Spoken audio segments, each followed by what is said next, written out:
Hello and welcome to another special episode of the Untitled Wrestling Podcast. My name is Troy. I'm joined as always by Jay, and today's very, very special guest is none other than the keyboard warrior. It's Mad Kurt. How are you, mate? I'm ended, thank you. How are you? Good, mate. I think this is possibly the earliest interview we've done, isn't it, Jay? Yes, it seems to be. Yes. I'm like Dwayne Johnson at 4 a.m. So I hit the gym and eat a stack of in the Iron Paradise, clanging and banging. Exactly.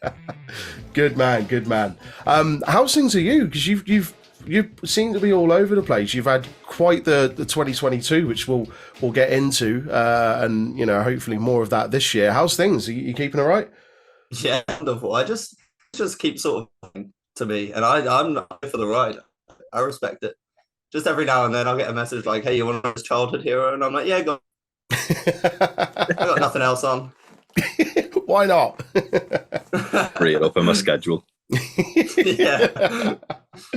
Fair play, mate. As I say, we'll get into that in a bit because there's a list of names of people that just bucket list for a lot of people.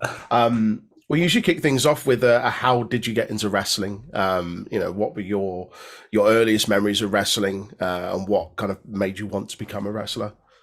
That is a wonderful question. I didn't watch wrestling as a kid. My parents didn't like it. I didn't like it. I made fun of people at school for watching it, but then I got the games. I got Shut Your Mouth on the PlayStation 2, and I loved that. I loved The Undertaker. And then I just in like 2011, my friend brought around some DVDs to my house, and we were watching like ECW One Night Stand, stuff like that. Mm-hmm. And I thought it was great, so I started watching it then. And then a couple of my friends wanted to try it. There was a training school opening up, so they wanted to try and learn how to do it, and they were like, "Please come with us." And I was like, "Yeah, go on then, I'll come with you." I had no interest in it at all. But I was like, "Yeah, I'll come with you." And then I think the first week, all three of us were there. The second week, just two of us. And then a few weeks later, he got hurt and just never went back. And here we are. I never left. Good man. Fair play. So was there anyone that you looked up to? I know you said you didn't watch an awful lot of wrestling. But was there anyone that you aspired to kind of, or rather took influence from, aspired to be, like anything like that growing up? I loved the big characters, big characters like The Undertaker, because in a world where you could be literally anything at all, why on earth would you want to be tough guy number 3 like this? when you could be the undead zombie man that shoots lightning from his fingers and stuff like that, and you could be Zack Ryder who I don't know, he likes the internet. Maybe I took quite a lot of inspiration from that one, actually. Internet man number 2. Internet man. I'm Internet man number 2. He's Internet man number 1. Was there anything outside of wrestling? Because we always ask that question, and more often than not, it's this wrestler, that wrestler, or I watched this event or that match. Is there anything outside of wrestling, whether it be sports or television or movies, theatre, or whatever else that you may have done? What that I've done, rather that you've taken. That's where I thought the question was going. Yeah. Then you hit me with a curveball. Have you ever done pantomime? I wish. Mad Kurt would be a fantastic pantomime star. Make it happen. Yes, actually, I watch a lot of stand-up comedy. I love stand-up comedy. Nice. As you can tell, because I'm such a funny person. So one of my big inspirations is like James Acaster. I love James Acaster. I think he's incredible. I love Bo Burnham. Mm-hmm. I think Bo Burnham's amazing. I've grown up with him pretty much. Like he released like his first, not his first special, but the first one I saw when I was a 15-year-old, and then like he released a more mature special like 5 years later when I was like a 20-year-old, and then like another few years go by and he releases another like deep special or whatever. It's like really cool. I love him. Love James Acaster. Love those are the main ones, to be fair. Yeah, those are the main ones. Stand-up comedy. I'm always, if I'm not watching wrestling, I'm watching comedy. Good man. So were you more a WWE, WCW, TNA, like Impact guy, or did you kind of watch a lot of? I was when I was watching regularly, it was TNA, because that was what was free on a Sunday evening on Challenge. Yes, challenge. I was watching a lot of Jeff Hardy and post prime Hulk Hogan, stuff like that. Very, very post-prime. Very, very post-prime Hulk Hogan. Fair play. Good man. So pull the curtain back a little. We were just saying before we started recording that you're banned from Twitter. And this very much plays into your character and kind of what you're all about. So with that in mind, where did the Mad Kurt character come from? Yeah, I mean, Twitter's literally, I was saying just before we started, but it's literally the logo. The logo is is the Twitter bird. What am I going to do now? So the character came from my real life personality. Obviously turned up a lot. I'm not that much of a knobhead. No, I am. So I was doing Curtis Chapman, just wrestling, just tough guy number 3, not even tough guy, just guy number 3. Just a guy. For like 6-7 years. And then I was on Discord playing probably Overwatch with like Chris Brooks and a few others. And he just went, Curtis, why don't you just wrestle like you are being now? Like just act like this in a wrestling ring. I was like, oh, that could work. And so I started doing like the keyboard warrior stuff at like Riptide, like very early days. Keyboard warrior, still calling myself Curtis Chapman or whatever. And then one day I wrestled Dan Maloney and he beat the hell out of me. And then afterwards he was like, you're Mad Kurt. And I was like, I am Mad Kurt. You're right. Nice. Good man. And yeah, that's basically where it came from. Just people saying I should act like that and me going, oh yeah, okay. As you say, just turning it up to 11, like already having that little something there and thinking, right, how can I add kind of a bit of nuance to it and a little bit more of a wrinkle? Just go over the top with it, but it's fantastic, man. Really, really good. Thank you. I try my best. You're smashing it, man. Speaking of smashing it, you've had some ridiculous matches in the last year at least. Against some of the biggest names in the business, Minoru Suzuki, Matt Cardona, Will Ospreay, to name a few. How did those matches come about, and what was your experience of that? How much did you enjoy it? And it's so wild. All 3 of those in particular were just out of nowhere. Like the first one was Will Ospreay. I was like, Andy Quilden messaged me and was like, hey, you available this date? As he does sometimes, usually like the day before. But I think it was actually like a week or 2 before this time. He was like, you available on this date? And I was like, yeah, sure. What's the idea? And he saw it and didn't reply. I was like, okay, no worries.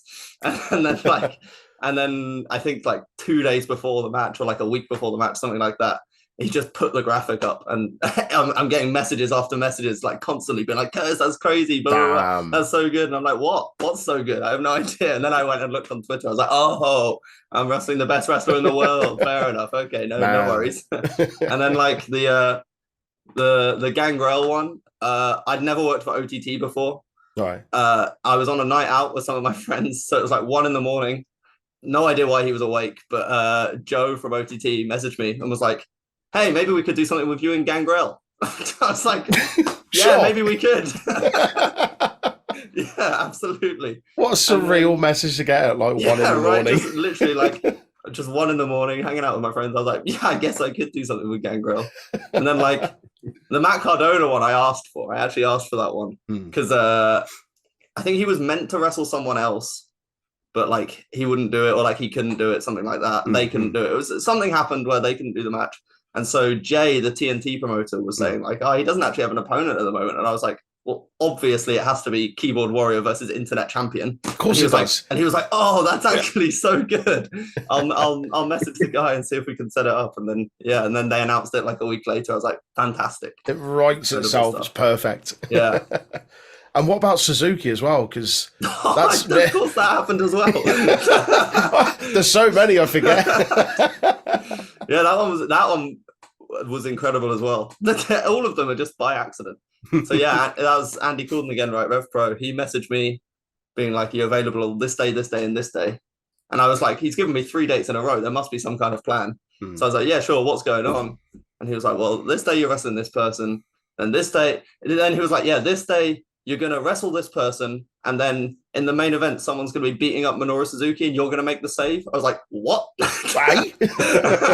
and then like the Tuesday after, you're going to tag with Minoru Suzuki in Portsmouth. I was like, fantastic. I would love Man, to. incredible, absolutely incredible.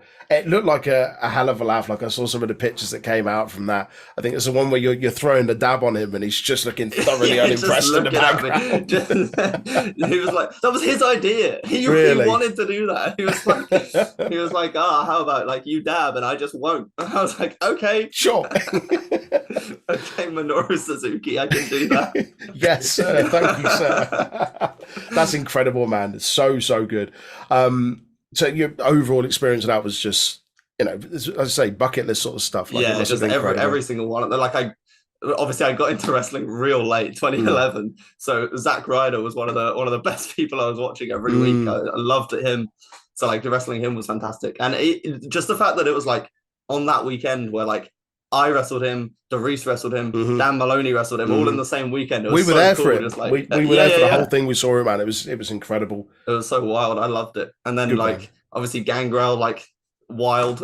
And I was having messages from people that like aren't wrestling fans being like, "What? I used to watch him as a kid," but really, oh, that's so cool. That's cool. Yeah, that's really cool. Given that list of names just mentioned there, is there a personal bucket list that you have? Of people you'd like to face or tag with? Yes, there is. It's a very long list. It starts with Zack Sabre Jr. and that's it. That's all right. That's the whole list. That's all it's ever been. And it's wild because like every day that goes by, he gets more famous and it gets more unlikely that it's ever going to happen. But like I've been asking for that match for literally 10 years. Really? He was actually technically in a match with me. In my first ever match, technically. My first ever match was the Revolution Rumble, the first ever Revolution Rumble. Right. And it was like a bunch of Rev Pro trainees. So like I was in it. But I think I entered like number 27 or something and he'd already been. Right. Technically, but wrestled. And to have a couple of times, but hey, we'll get there. I'm sure you will, man. As I say, the list of people that you faced last year, like you must have a bit of pull there now to be like, do you know what? Face these guys. I asked, call in a favor. Like, I asked for Cardona and I got Cardona. So, just give me Zack Sabre Jr., please. Give me Zack Sabre Jr. That's the aim. Hopefully, no. So you spoke about your bucket list of one. Make it happen. Whoever's listening that's in charge of making these things happen, make it happen for all of us. Yeah, please. But mostly for Kurt, but also for all mostly for me, but I'm sure other people will enjoy it too. But it's mainly for me. So you recently made your Progress debut at the Deal or No Deal unboxing in that ridiculous 8-man tag match. That was just fucking lunacy, was it? It was yourself, Dan Maloney, Man Like Del Boy, aka Man Like DeReese, and Luke Jacobs against CPF. Against the close personal friends. That's it. Yeah, that was quite the match, quite the introduction. I remember there was someone in the crowd that had your gear on as well. Yeah, it was wild. They had my tracksuit on. It was crazy. It caught me so off guard. Even though I'm pretty sure they did tell me they were going to be there with the gear on, it still caught me off guard. At one point, you tried to get them into the ring to wrestle instead, and you sat in their chair. Yeah, I thought that was a fantastic idea. Get them to come and wrestle, and then the referee didn't let me for some reason. I don't know what's wrong with that. Can't imagine why. I don't think that's breaking any kind of like insurance policies or anything, is it? Nah, definitely not. How was that for you? How was that for you, making your Progress debut and wrestling against and with that wealth of talent? Yeah, it was really fun. I really enjoyed it. I've like wanted to do it for a while, wrestle at Progress, and I never really like. I asked them a couple of times, like ages and ages ago, if I could wrestle for them, but then like 2022, I was just going to their shows and just hanging out, just because like I like seeing my friends and I like watching wrestling shows, and like I got talking to Lee McAteer a few times, whatever, and then they announced unboxing. And I was like on the way back from another show, and I was like, surely, like my music hitting at unboxing as a surprise is like a fantastic introduction for Mad Kurt. Absolutely. So I just messaged him and was like, I think my music should hit as a surprise at unboxing. And he was like, I'll get back to you. And then a couple of weeks later, he was like, all right, we'll make it happen. I told you, man, you've got that pull, you've got that bit of sway now. Just like, hey, look, I tagged a Suzuki, I wrestled Osprey, Cardona, like, come on, play my music. Come on. Exactly. I think they even said, like, when I first asked about it, they were even like, because of the WWE partnership, we might not be able to use your music. And I was like, no. we can use my music, actually. Just if you have to overdub it for the WWE network, that's fine. But the live crowd has to. I'm not coming out to like, you know, coming out to generic man music number 5. Mad music number 5. Good man. That was awesome. Really, really good. I was there for that match. It was thoroughly enjoyable. We haven't got this down as a question on here, but just more a personal thing as well. Having seen you at various other promotions, like I know you fairly entwined with what goes on at Wrestling Resurgence in Leicester in the Midlands.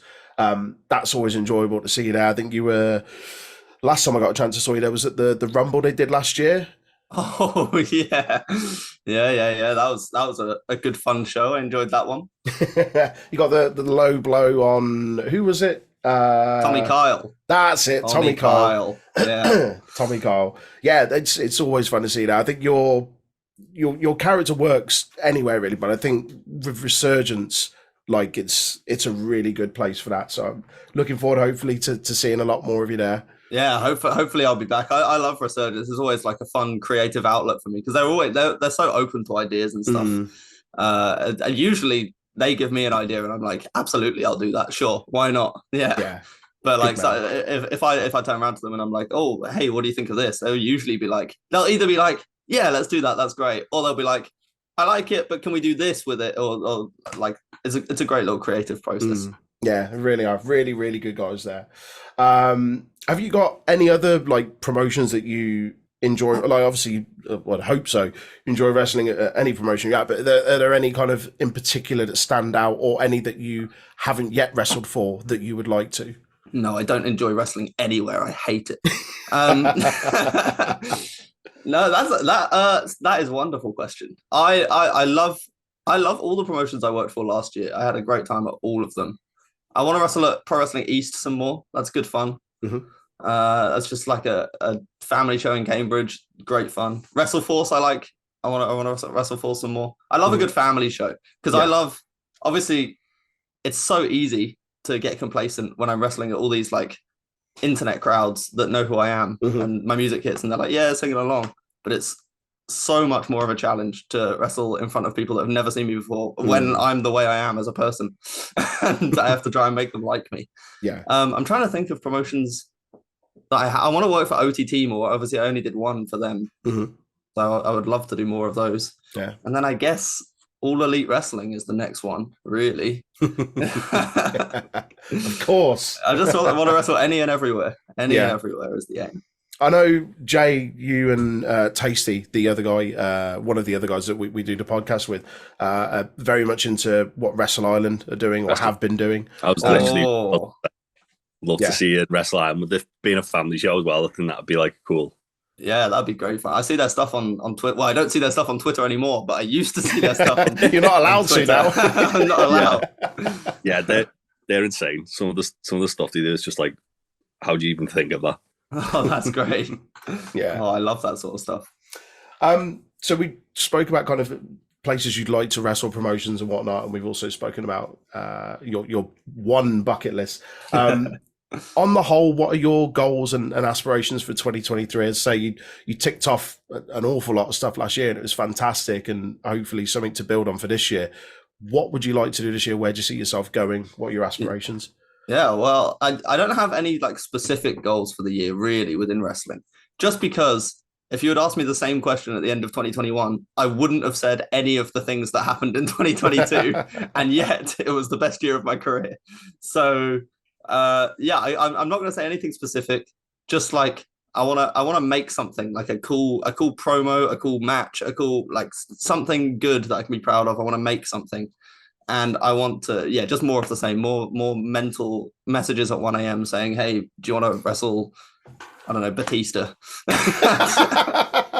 I'm like, yeah, go on then. I'll wrestle Batista. Sure, I can carve out some time in my schedule. If he's coming out of retirement for it, why not? Yeah, exactly. I'll give him the time of day. I'll give him the rub. But I'm doing the double, so I'll arrive after doors. Oh man! One thing with you saying AEW, actually, just to kind of put it out there, obviously, because they've got a London show at some point. Mad Kurt versus Orange Cassidy is a match that needs to happen. That's the match that it's not like a dream match for me. I'll wrestle anyone, but it's a dream match just in general. I think. Yeah. I think that would sell out any show in the country. I think Mad Kurt versus Orange Cassidy. So if you're listening, Orange Cassidy, bring it on. I'm not scared of you. I'll squeeze your kneecaps. Squeeze into a pulp. Squeeze into a pulp. Rip his pockets out. That's his weakness. Oh, that's true. Actually, he always loses when that happens. I saw Will Ospreay do that like 2 days before I wrestled Will Ospreay. Right. Wonderful. And to round off, do you have any advice for those wanting to get into the business of wrestling? Just do it. You know that Shia LaBeouf thing? No, so just do it. There's so many people that I talk to that are like, oh, I wanna like get into wrestling. I want to get into wrestling. And I'm like, oh, have you like gone to a training school yet? And they're like, no, I don't know. I want to do this. Just go. Just like do it. Just literally go to a training school, any training school, preferably like a good one, obviously. But if you can't afford to travel or whatever, just find a local training school. Go and learn how to bump. Go and learn how to do some wrist locks and stuff, and then just do wrestling for a bit. And eventually, even if it takes 6 or 7 years, like it did for me, you're gonna find your groove. You're gonna click, and it's all gonna happen for you. Awesome, great sound advice. We'll round off then with some questions from our Discord community. Jay, have you got that in front of you? I have. I can't believe you picked some of these. I've picked them all, mate. Oh, I'm so excited. Just there, let's go straight into Hallmark of Vince, who's got 3 very, he's got 1 serious and 2 not so. First off, who would win in a fight between a T100 and RoboCop? Oh, okay. Right, we got to think about this logically. I think it's got to be the T100, right? I think it's the T100. Okay. Yeah, RoboCop's flawed. He's flawed as a character. Go on. Don't make me explain it. All right. I'd probably go with a T100 as well, to be fair. T100, I think. Yeah. T100's all machine. Next, why are they still making Transformers movies, Kurt? Why?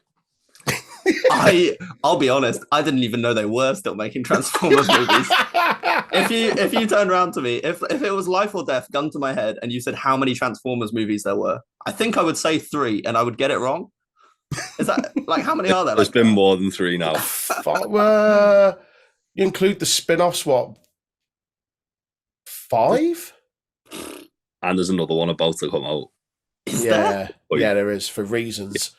Money. But for money. Great. I've only seen the first one. Selling toys. I've only seen the first one, and I'm gonna say it, hot take. The first one got more hate than it deserves. I enjoyed the first one. I liked the first one. I liked the first one. I don't know why I didn't watch any of the others. One was fine, and then it just kind of nosedived. Bumblebee was good. The little spin-off. I'm seeing it. Had your boy John Cena in, didn't it? Why did Bumblebee get his own movie? What? Why? Why, the character Joe? that can't speak gets his own movie. There you go. Alongside the character they can't see. You can throw that question back to Joe. Why did they make Bumblebee, Joe? Why? Yeah. I think there was a little bit of a conversation about Bumblebee being brought up, but it's not been put here. And now the serious one. After a tremendous year wrestling with, and again, some incredible names. That's pretty much answered it. Pretty already, much what you've already asked, Troy. Who do you want to team with? We already know that's Zack Sabre Jr. There you go. And Orange Cassidy. Orange Cassidy. So next we got Faye Wildwolf, who says, how does it feel to be one of 2 people who have ever kicked out of the One-Winged Angel? I think it's actually one of 3 people, isn't it? Because didn't Kenny Omega also kick out of it once when it was hit on him? He did against was it Osprey? Wasn't it Kota Ibushi, I think? Kota kicked out, and I think Osprey hit him with it at Wrestle Oh, really? What? Maybe. You might be right. I don't watch wrestling. 1 out of 3. 1 out of 3. Yeah. Basically, yeah, I was expecting it. I was expecting him to go for it because he was crying about Kenny Omega on Twitter at the time, wasn't he? So I was ready for it. I was defending it, and then I kicked out emphatically. Don't watch the clip, but I kicked out completely emphatically. Yeah. At 1, wasn't it? I think 1. Yeah, I think 1. He was lucky to get to 1 as well. Yeah. I let him get to 1 because I wanted a breather. So yeah, understand that. And Osterwald, don't know who that guy is. Hypothetically, if someone gave your opponent a keyboard with their podcast branding on it to smash over your head, how upset would you be with them? On a scale of 1 to 10, hypothetically, of course, about 36, I would say. 36. Whoever do that would be an absolute. Yeah. How could you possibly do that to me? But also go for it. I'm not scared. I already have. I mean, I think. Wait, has that happened? Just a little bit. TNT when Lizzie hit you with it.